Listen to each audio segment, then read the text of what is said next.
இப்போ நீங்கள் வந்து ஓனர்லாம் சொல்கிறீங்க, ஆனால் இன்னைக்கு வர சிபிஐ விசாரணைக்கு நான்லாம் வர முடியாதுங்க, 15 நாள் கழிச்சு வரேன் அப்படின்னு தைரியமாக சொல்லியிருக்காரு. ஓனர் அப்படி பேச முடியாதுல்ல. 15 நாள் கழிச்சு வர்றேன்னு வந்து பொங்கலுக்கு கொண்டாட போகிறேன்னு லீவு கேட்டாங்க. இப்போ நம்மளும் ஆஃபீஸ் நடத்துகிறோம், நீங்கள் ஒரு ஆஃபீஸ் நடத்துகிறீங்க, நாங்கள் ஒரு ஆஃபீஸ் நடத்துகிறோம். ஆஃபீஸில் லீவு கேட்க வர்ற பசங்க வந்து எங்கப்பா அப்படின்னா ஊரில் விசேஷம் இருக்குண்ணா.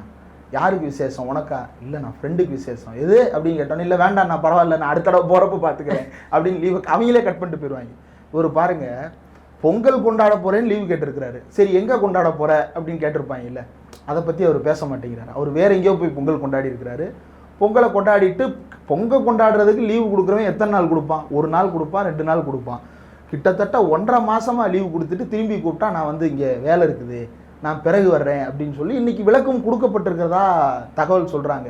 இந்த விளக்கு கொடுக்கப்பட்டதுக்கு பின்னாடி என்ன அரசியல் இருக்குது, அல்லது டெல்லிக்கு கூப்பிடுறதுல பிரச்சனை என்னென்னா, இந்த விசாரணை நடக்கிறது வந்து தாந்தோன்றி மலையில் ஆஃபீஸ் போட்டு நடத்துகிறானுங்க.